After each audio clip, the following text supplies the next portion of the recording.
Hello and welcome to the second round of Battle of the Decade Season 2, the show where I take the best-selling albums of each year in the UK and feed them through the Battle of the Decades tournament format to find out what was the best decade in music. So a quick recap of the rules. Firstly, no 1960s albums will be included as sales data is notably unreliable from that decade. And secondly, albums will gain 10 points for each of their ranking positions and stars at their star rating.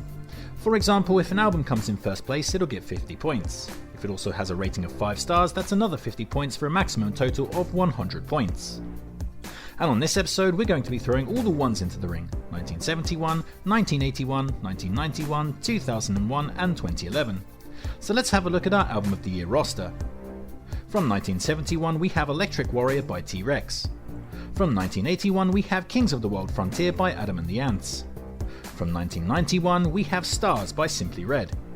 From 2001 we have No Angel by Dido, and finally from 2011 we have 21 by Adele. So now the battlefield has been prepared, let's be complete rankers and rank into the very fabric of time itself. This is Battle of the Decade Season 2, Round 2.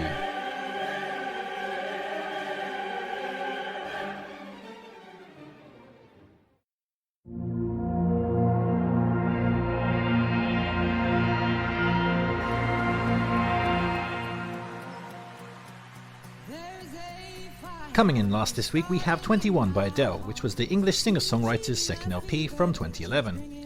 And this LP was an absolute monster, going 14 times platinum in the US and 18 times platinum in the UK, ending up as the second biggest selling studio album of all time in its home country. It also spawned 2 top 10 singles there, including the UK #1 hit Someone Like You. And what we have here is a southern blues tainted album of lounge jazz, R&B and pop, shot through with a tangible strain of breakup lyrics and powered by Adele's show-stopping vocal ability. And in terms of quality, it's alright. Like, I don't mind Adele and I don't mind this record. Stick it on in the background and I wouldn't complain, it's totally pleasant. But sidling up to it real close and giving it my undivided attention as I have done for this episode, there's just something missing for me. Of course, it's probably the fact that this is a 21-year-old girl singing about personal problems from a 21-year-old girl's perspective. Seeming as I'm a male rock fan in my mid-40s, it's kind of hard for me to truly connect with Adele. I mean, let's face the obvious fact, this album was not made with my demographic or musical taste in mind. So I find this record to be a bit of a mixed bag. Whenever the tracks go low and use minimalism to heighten Adele's ability to emote, such as on Turning Tables, He Won't Go and Take It All, the album totally loses me and I start navel-gazing. I don't really give a shit about Adele's lyrics at all. I mean, they're just not good enough to draw me into the quieter moments. To put that into perspective, Dido is also featured on this episode, and I find her quieter songs to be much more interesting simply because she's a much better lyricist. But when the bombast is turned up, there's certainly some good times to be had here. Rolling in the Deep is a banger, its southern blues stomp blasted off into the stratosphere by an exceptional chorus that pounces at you like a sultry tiger. Rumour Has It has some great vocal hooks that sink deep into your memory banks. Don't You Remember is a nice slice of catchy country rock. One and Only is also pretty great with the Stevie Wonder vibes, subtle guitar work and Adele's fantastically husky vocal performance. Her cover of The Cure's love song has a kind of fun novelty to it, while Closer and #1 hit Someone Like You is an effective piano ballad that works because of Adele's absolutely belting voice. I mean, say what you want about her, but no one can deny that the lass sure can sing. So yeah, as I said, I'm a bit mixed on this one. It works great as background music, yet close up I find chunks of the record to be unengaging, but when it does slap, it slaps. So, this is a tough one to rate. It exists right on the border between 3 and 3.5 stars for me, but I guess I am in a charitable mood today, 3.5 stars, which gives the 2010s 45 points.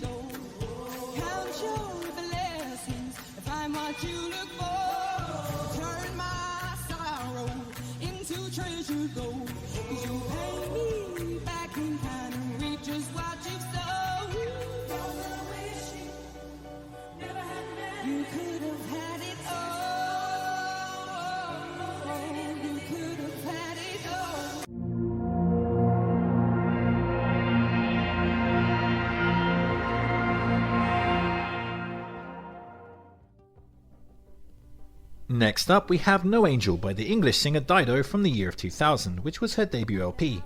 And it was a mega success, going 10 times platinum in the UK and 4 times platinum in the US, ending up as the second best selling album of the 2000s in the UK. The record also spawned 2 top 10 singles in the UK and 1 in the US too. That is certainly not a bad haul for an artist as seemingly unassuming as Dido. And here we have a languid mood piece of an LP that sinks itself into laid-back jangly grooves and gentle sad girl atmospherics that probably soundtracked a million middle-class wine and cheese parties. And yeah, it's pretty good. I enjoyed this record back when it was released, and I still enjoy it now, even though it's definitely been a minute since I last span it. That said, it's not quite perfect and there are some quibbles to briefly deal with. Firstly, the languid mood that this album presents can be a bit of a blessing and a bit of a curse. When the songs work, that atmosphere is very nice indeed, but there are times when the slow grooves slip into comatose territory. It's like, hey doctor, I don't think she's sleeping anymore, I think she's fucking dead. This is especially evident on the back end of the record, where tracks such as Honestly OK, I'm No Angel and My Life slowly slip into flatline status. I'd also contend that the LP is also a little too long for its own good at 51 minutes. If you were to shave a few of the weaker cuts off it, you'd probably end up with a stronger album. But there is still lots more to enjoy than to despair of here. Opening hit, Here With Me, is spectacular. The emotional lift-off in the chorus is just spine-tingling stuff. The other big hit, Thank You, has a lovely romantic jangle to it. It also proved to be a big boon to Eminem, who memorably incorporated the tune and Dido into his own mega hit Stan. The likes of Hunter and Don't Think of Me are instantly catchy slices of jangling pop that house some amusingly vengeful feminist lyrics. Dido might look sweet, but she sounds like she might snip your dick off in the middle of the night if you fuck around. Slide, meanwhile, catches the attention when its chorus comes positively bursting out of the track, as does Isabel, only this time with its suicide-inflicted lyrics and dourly dark atmosphere. World Closer, Take My Hand, is great and earns its 6-minute plus runtime with an always building composition that ends the record with an epic bang. So yeah, No Angel by Dido is a great album of languorous sad girl pop, 4 stars, which gives the 2000s a score of 60 points.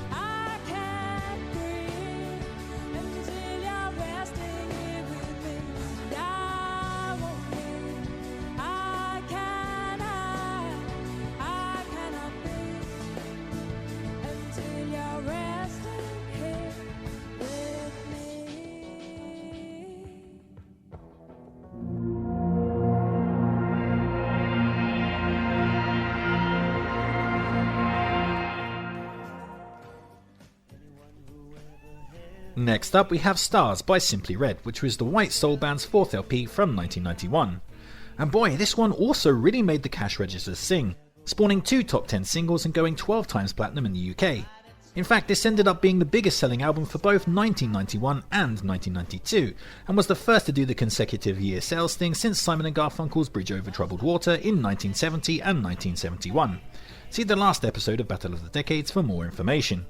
Ultimately, Stars by Simply Red ended up as the 14th best-selling album of all time in the UK. Woof! On a personal level, I have a fun connection to this particular LP. In the winter of 1991, when I was only 10 years old, I went to a car boot sale and became entranced by this giant stereo system from the 1970s. You know, one of those really huge bastards with a giant cone and speakers. It was on sale for £5, but I only had £2.50 of pocket money. But my aunt kindly gave me the difference, and so I officially had my first record player. Only I didn't have anything to play on it.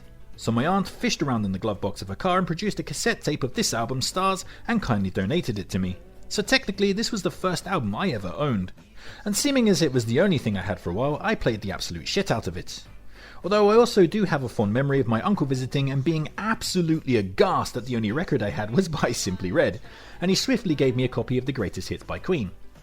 Anyway, what we have here is the first Simply Red album to be entirely comprised of original tunes. And it's great, which is probably a risky thing to admit, as Simply Red are right up there with Billy Joel as bastions of being really, really deeply uncool. But what can I tell you? Despite looking like he probably smells very strongly of piss, Mick Hucknall is a really good singer and his songwriting is, for the most part, excellent on this album. The way the choruses pop on almost all of these songs is pretty damn impressive. But before we start sucking Hucknall's dick, actually let's back right up from there. Like I bet that unkempt motherfucker has smegma for days, but anyway, there is the odd complaint to dig into.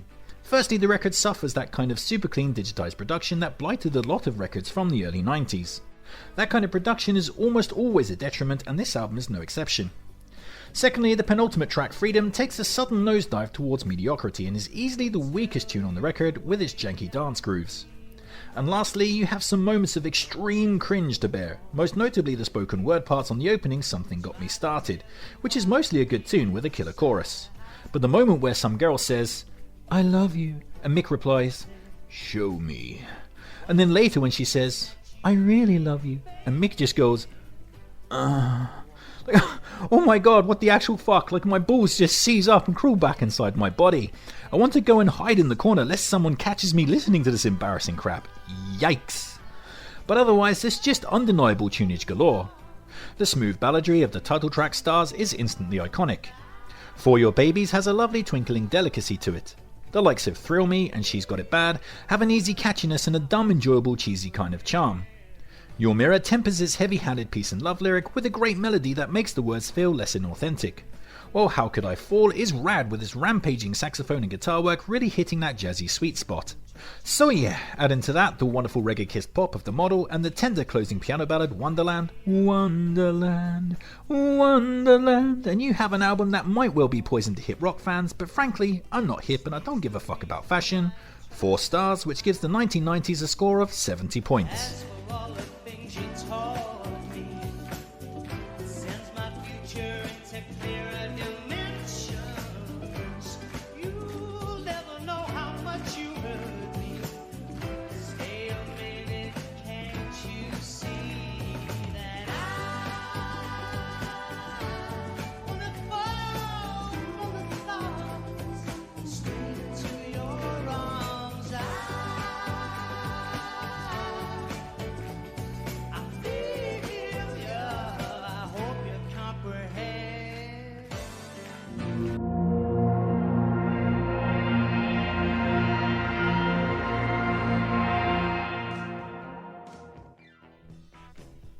Next up we have Electric Warrior by T-Rex, which was the glam rocker's second LP from 1971. And here we have a massively influential album that helped take the burgeoning glam rock movement in the UK to the top of the charts and into the fashionable zeitgeist, paving the way for other artists such as David Bowie to also get their time to shine in the glam spotlight. And this LP thrives on its classic charm appeal. The album just sounds fantastic. The rich warmth of the guitars, the thickness of the drum hits, the way that everything feels like it's played live and on old school equipment that was probably powered by a spinning Jenny, it just totally radiates that certain kind of classic cool. That X-element charm that makes people want to collect old vinyls. Aside from sounding like a dream in the production department, the album is also flush with great tunes and comfortable vibes that immediately reach out for you like a warm blanket on a chilly day. Highlights on a record that famously blew away an entire generation of kids includes the opening Mambo's Son, which kicks things off with a sweaty groove as Mark Bolan announces, "I've got a powder keg leg, and my wig's all pooped for you." I'm sorry? You did what to your wig? You pooped it? Was toilet paper scarce in the 1970s or something? Jesus Christ! Cosmic Dancer is an instantly iconic pleasure, the track's acoustic guitars and dancing strings combining perfectly with Bolan's imagery of babies dancing themselves out of their mother's wombs, which is not at all graphic or disturbing. Jeepster is, lyrically, absolute fucking nonsense, but the tune nevertheless has a catchy rockabilly punch to it. Monolith is a cool slow jam that houses some slithering backing vocals and tasty guitar work, while Get It On is one of the quintessential glam tunes, its grooving stuttergun guitars and danceable shimmy making it an evergreen classic. You shouldn't actually get it on and bang a gong though, that'd likely give you gongoria. Haha, am I right boys? I'll get my coat. Anyway, the hits they just keep coming. Lean Woman Blues has a good old fashioned classic blues rock vibe to it, albeit fed through the sparkly glam machine. Girl has a beautiful cracked acoustic sadness that's elevated by some lonely sounding horns. While Closer Rip-Off is rad with its heavy rock snap and crackle. So yeah, Electric Warrior may not have the life-threatening sales as some of the others on this list, but this was a record that really meant a lot to the kids back in 1971. It may not have the sales numbers of Adele, but I guarantee you that it made more kids pick up a guitar and try to write some songs. 5 stars, which gives the 1970s a score of 90 points.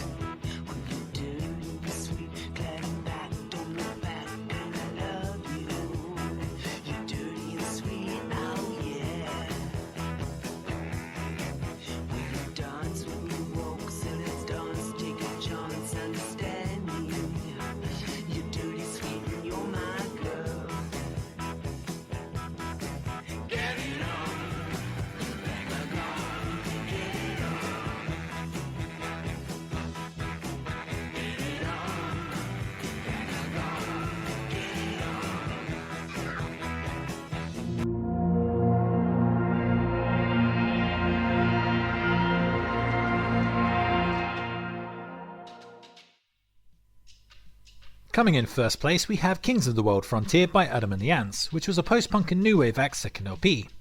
And the success of this album must have tasted extremely sweet for Adam, as after the relative failure of the debut LP, Dirk Wears White Socks, the band's manager Malcolm McLaren convinced the majority of Adam's backing band to leave him and form a new band, Bow Wow Wow, before adding insult to injury by dropping him completely.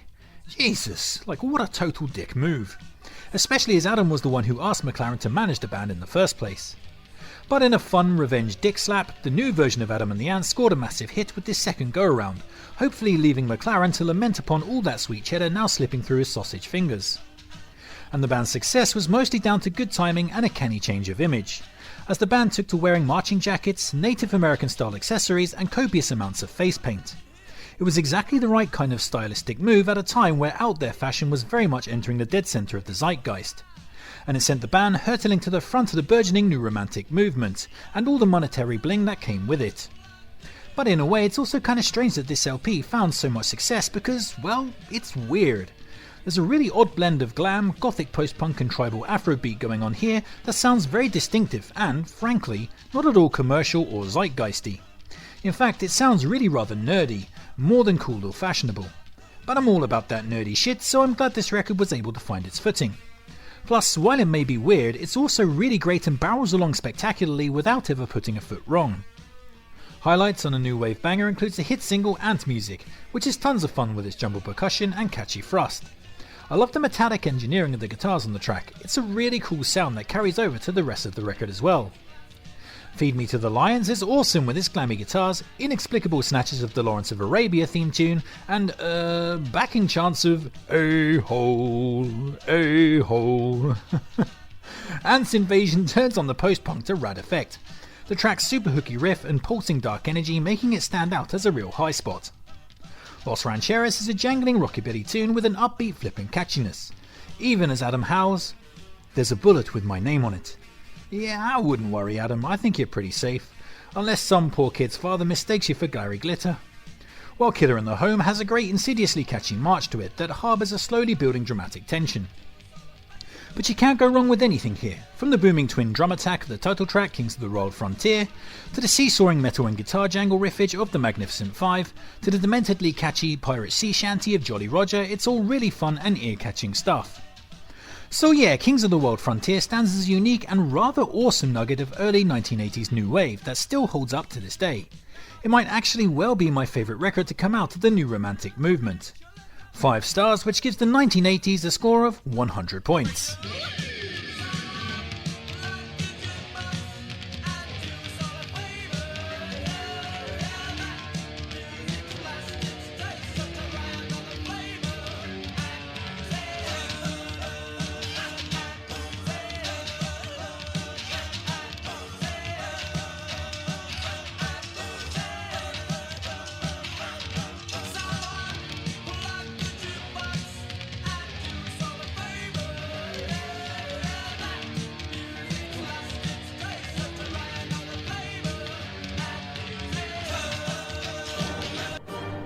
So stop taping over your mother's precious wedding videos with the best of Ron Jeremy compilations and turn your attention to the scoreboard. The 1980s have moved up a place into first with 185 points. The 1970s have also moved up a place into second with 165 points. The 2010s have slipped from first to third with 145 points. The 2000s remain in fourth with 125 points, while the 1990s continue to fester in last place with 105 points. And that's round 2 of season 2 of Battle of the Decades in the bag. Of course, I know you'd rank these records differently, so why not sound off in the comments and tell me how you'd rank them. Don't forget to like, share, subscribe and all that other kind of YouTube jazz. Make sure to take care of yourself, but most importantly, just keep on ranking.